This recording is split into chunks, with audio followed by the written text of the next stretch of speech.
Assalamualaikum warahmatullahi wabarakatuh.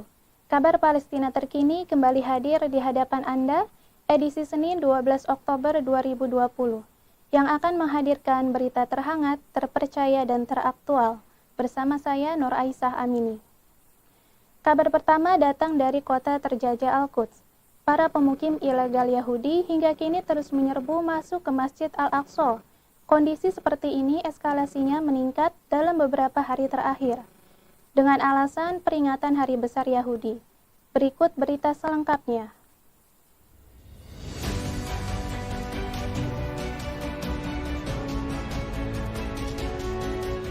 Dilansir dari laman situs masralarabia.net, Ahad 11 Oktober 2020 kemarin, bertepatan dengan peringatan 30 tahun pembantaian pertama yang terjadi di Al-Aqsa pada Oktober 1990 silam. Puluhan pemukim penjajah Israel justru menyerbu pelataran Masjid Suci Al-Aqsa dengan mendapatkan pengawalan ketat dari aparat keamanan penjajah Israel. Para pemukim ilegal Yahudi itu masuk ke Masjid Suci Al-Aqsa melalui pintu Al-Maghoribah. Dengan kawalan aparat, para pemukim Israel itu dengan leluasa berjalan-jalan ke area komplek Masjid Al-Aqsa. Setelah usai melakukan aksi penistaan ini, mereka keluar melalui pintu Asil-Sila.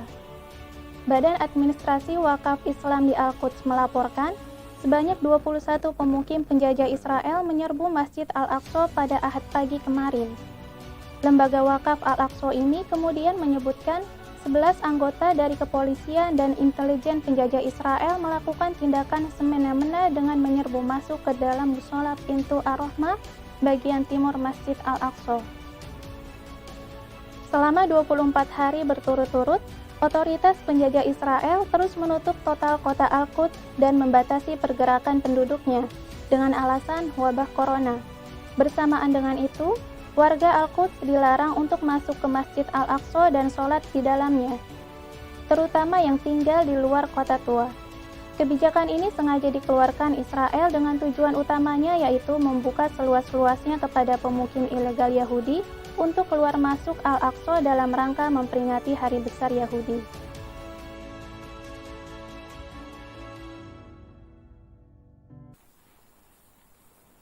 Beranjak ke kabar selanjutnya, Palang Merah Internasional membagikan bahan disinfektan untuk mensterilisasi air di wilayah jalur Gaza. Langkah ini diambil untuk membantu otoritas kota di wilayah-wilayah jalur Gaza dalam menghadapi penyebaran virus corona. Otoritas Air Kota-Kota Pesisir dan Pendanaan dari Komite Palang Merah Internasional mendistribusikan larutan klorin atau bahan yang digunakan sebagai disinfektan ke seluruh kota-kota di jalur Gaza.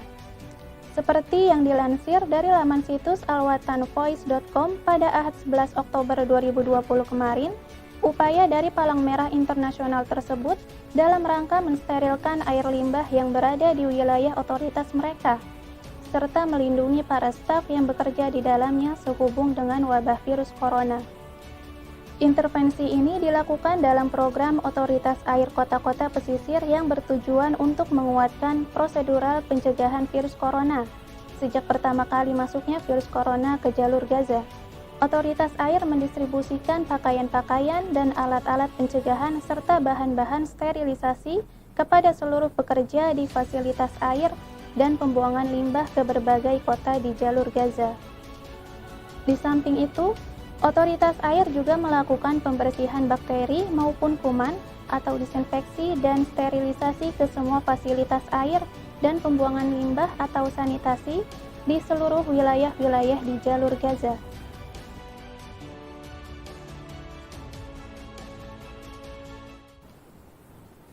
Kabar berikutnya datang dari mantan Menteri Palestina. Kondisi tawanan Palestina semakin membahayakan. Penjajah Israel menjadikan tawanan Palestina sebagai alat balas dendam dan proyek pembunuhan.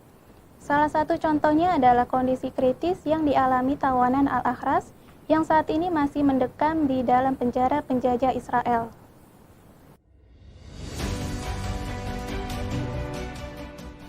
Dilansir dari laman situs paltoday.ps, Ahad 11 Oktober 2020, mantan Menteri Tawanan Isa Karaga mengatakan, bahwa entitas penjajah Israel menggunakan tawanan sebagai sarana balas dendam kepada warga Palestina.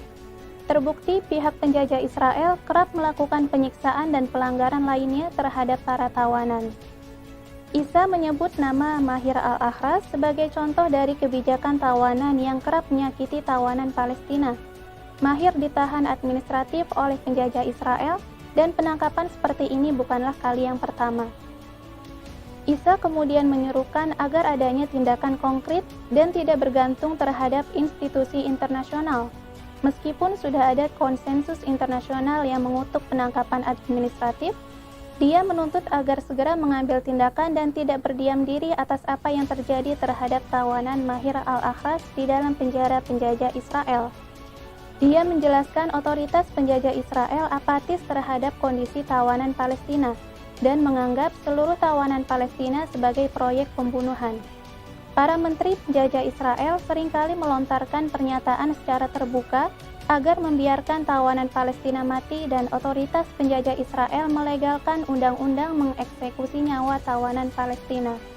Seperti diketahui sebelumnya, seorang tawanan Palestina di penjara Israel bernama Al-Ahras saat ini dalam kondisi kritis.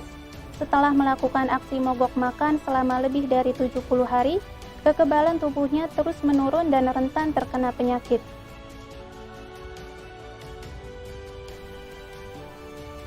Kabar tadi menjadi kabar terakhir dalam acara Kabar Palestina Terkini. Saya Nur Aisyah Amini, mewakili kru KNRP TV yang bertugas, mohon undur diri. Wassalamualaikum warahmatullahi wabarakatuh.